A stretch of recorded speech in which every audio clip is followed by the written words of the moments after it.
Teacher പ്രസംഗിക്കുന്നതും ഈ സംഘപരിവാർ നേതാക്കന്മാർ പ്രസംഗിക്കുന്നതും ബി.ജെ.പിയുടെ പല നേതാക്കന്മാർ പ്രസംഗിക്കുന്നതും അത് കേട്ട് ഈ വെള്ളാപ്പള്ളി നടേശൻ പ്രസംഗിക്കുന്നതും ഒക്കെ കേട്ടാൽ ഇവരൊക്കെ എത്ര വലിയ മാന്യരായിട്ടാണ് വന്ന് സംസാരിക്കുന്നത്.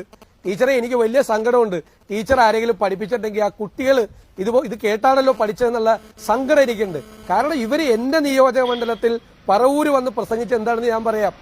ഞാനന്ന് ഹരിത MLA എന്ന് മാധ്യമങ്ങളെല്ലാം പറയുന്ന കാലത്ത് ഇയാളുടെ ഹരിതം എന്ന് പറയുന്നത് പച്ചയാണ്, മുസ്ലിമിന്റെ പച്ചയാണ് എന്ന് പൊതുയോധി പ്രസംഗിച്ചാണ്.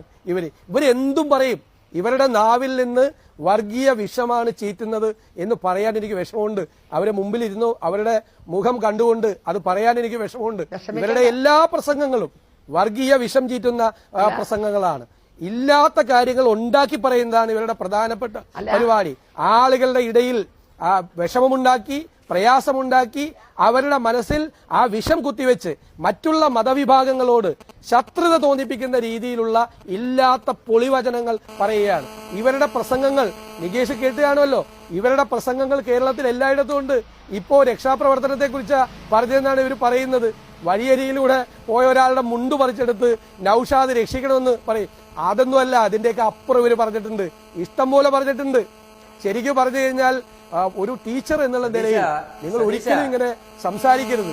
കേരളത്തിലെ എത്രയോ ആളുകളുടെ ഒരു അപകടത്തിൽ പരിക്കേറ്റ ജീവത്യാഗം ചെയ്ത ഒരാൾക്ക് ഗവൺമെന്റ് ധനസഹായം കൊടുത്തപ്പോൾ ഇതുവരെ വെള്ളത്തിൽ ചാടി രക്ഷപ്പെടാൻ ശ്രമിച്ചവരുടെ കണക്കെടുക്കുകയാണ് അവർ. നൌഷാദ് ആ നൌഷാദ് എന്നുള്ള പേരുപയോഗിച്ചുകൊണ്ട് അത് കേരളത്തിൽ വിൽക്കാൻ ശ്രമിക്കുകയാണ്. അത് കേരളത്തിൽ ഓടില്ല. ഇത് മതേതര കേരളമാണ്. നിങ്ങളുടെ ഈ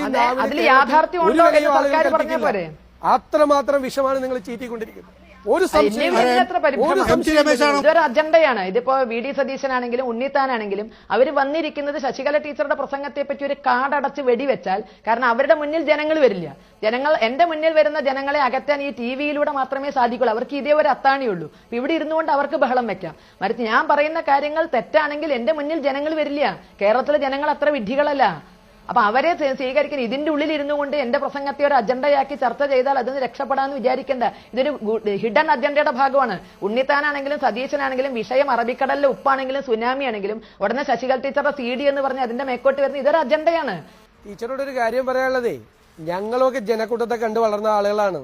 ഞങ്ങളൊക്കെ ആകാശത്ത് നിന്ന് പൊട്ടി വീണ ആളുകളൊന്നുമല്ല, ഓട് പൊളിച്ച് കയറി വന്ന ആളുകളൊന്നുമല്ല. ഞങ്ങളൊക്കെ ജനപ്രതിനിധികളായിട്ട് ഇരിക്കുന്നത് ജനങ്ങളുടെ പിന്തുണയോടുകൂടിയാണ്. ആളുകളെ കണ്ടാണ് ഞങ്ങൾ വളർന്നത്. ആളുകളോട് ഞങ്ങൾ സംസാരിച്ചാണ് വളർന്നത്. നിങ്ങളുടെ മുമ്പിലുള്ള ആൾക്കൂട്ടം മാത്രമല്ല ആൾക്കൂട്ടം. ഞങ്ങളും ആൾക്കൂട്ടത്തോട് സംസാരിച്ച് ഞങ്ങളും ജനങ്ങളോടൊപ്പം നിന്ന് പ്രവർത്തിക്കുന്ന ആളുകളാണ്. നിങ്ങൾ പോയി പ്രസംഗിക്കുന്ന മാത്രമേ ഉള്ളൂ. ഞങ്ങൾ ആൾക്കൂട്ടത്തിന്റെ കണ്ണീരൊപ്പിയും അവരുടെ സങ്കടങ്ങൾ മാറ്റി പ്രവർത്തിക്കുന്ന ജനപ്രതിനിധികളാണ്. ആൾക്കൂട്ടത്തിന്റെ കണക്ക് വെക്കരുത്. വർഗീയ വിഷം ചീറ്റുമ്പോൾ, ആളുകളുടെ വികാരങ്ങളെ വ്രണപ്പെടുത്തുമ്പോൾ, അതിനെ ഉത്തേജിപ്പിക്കുമ്പോൾ ആൾക്കൂട്ടമൊക്കെ ഉണ്ടാവും. ആ ആൾക്കൂട്ടത്തോടാണ് ഞങ്ങൾ പറയുന്നത്, ആ ജനങ്ങളോടാണ് ഞങ്ങൾ പറയുന്നത്. ഇവര് നടത്തുന്നത് കള്ള പ്രചരണമാണ്. ക്ഷേത്രങ്ങളുടെ കാര്യമായി ബന്ധപ്പെട്ട് ഇവർ പറയുന്നതിൽ ഒരു അടിത്തറയുമില്ല, ഒരു അടിസ്ഥാനവുമില്ല. കേരളം മുഴുവൻ ശശികല ടീച്ചർ പറഞ്ഞു നടന്നത് പച്ചക്കള്ളമാണ്. ആ കള്ളത്തരമാണ് ഇന്ന് നിയമസഭയിൽ ദേവസ്വം മന്ത്രിയുടെ വെളിപ്പെടുത്തലോടുകൂടി പൊളിഞ്ഞു വീണത്.